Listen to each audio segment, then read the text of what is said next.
నమస్తే Telugu one news కి స్వాగతం. నేను రూపానాథళ్ళ. ఆంధ్రప్రదేశ్ రాష్ట్రంలో రైతుల పాసు పుస్తకాలపై ఉన్న జగన్ బొమ్మ మాయం కానుంది.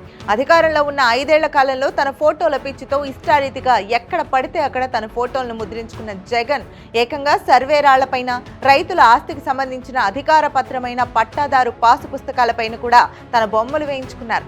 ఎన్నికల ప్రచార సమయంలోనే చంద్రబాబు ఈ విషయాన్ని ప్రస్తావించి తమ ప్రభుత్వం అధికారంలోకి రాగానే జగన్ బొమ్మలను లేపేస్తామని చెప్పిన సంగతి తెలిసిందే. ఇప్పుడు తెలుగుదేశం కూటమి ప్రభుత్వం ఆ దిశగా అన్ని చర్యలు తీసుకుంది. రైతుల పట్టాదారు పాస్ పుస్తకాలపైన జగన్ ఫోటోను తీసేసి రాజముద్ర ఉన్న కొత్త పాస్ పుస్తకాలను ఏప్రిల్ 1 నుంచి పంపిణీ చేయనుంది. ఈ మేరకు ఆంధ్రప్రదేశ్ రెవెన్యూ శాఖ అన్ని ఏర్పాట్లు చేసింది. జగన్ హయాంలో భూముల రీసర్వే జరిగిన 8680 గ్రామాల్లో జగన్ అన్న శాశ్వత భూ హక్కు, భూరక్షణ పేరిట ఇచ్చిన పాస్ పుస్తకాలను వెనక్కి తీసుకుని వాటి స్థానంలో కొత్త పాస్ పుస్తకాలను ఇవ్వనుంది. ఈ విషయాన్ని రాష్ట్ర రెవెన్యూ శాఖ మంత్రి అనగాని సత్యప్రసాద్ తెలిపారు. అలాగే వచ్చే నెలాఖరు నాటికి సర్వేరాళ్లపై ఉన్న జగన్ బొమ్మల తొలగింపు కూడా పూర్తవుతుందని ఆయన తెలిపారు. జగన్ అధికారంలో ఉండగా ఆయనకు ఫోటోల పిచ్చి పీక్స్ లో ఉండేది.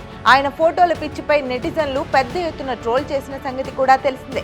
ఎవరికైనా చూపించండ్రా, అలా వదిలేయకండ్రా అని ఓ సినిమా డైలాగ్ ని ప్రస్తావిస్తూ జగన్ కు పిచ్చి పరాకాష్ఠకు చేరిందంటూ అప్పట్లో సెటైర్లు కూడా వేసేవారు.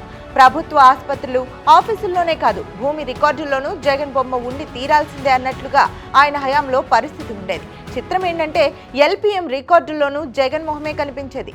తన బొమ్మ కనిపించకపోతే జనం తనని మర్చిపోతారేమోనని జగన్ భయపడుతున్నారా అన్నట్లుగా అన్ని చోట్ల ఆయన ఫోటోయే కనిపించేలా ఆయన అన్ని జాగ్రత్తలు తీసుకున్నారు. ప్రొద్దున లేచిన దగ్గర నుండి రాత్రి పడుకునే వరకు ఎక్కడ చూసినా తన బొమ్మ మాత్రమే కనపడాలన్నట్లుగా ఆయన పాలన సాగింది.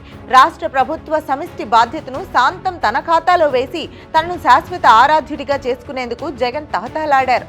అందుకోసం అధికారులను అష్టకష్టాలు పెట్టారు. జనాలకు ఇష్టం ఉన్నా లేకున్నా తన మొహం చూడకుండా రోజు గడవని కర్మ తీసుకొచ్చి పెట్టారు. ఇందుకోసం వేల కోట్ల ప్రజాధనాన్ని దుర్వినియోగం చేశారు.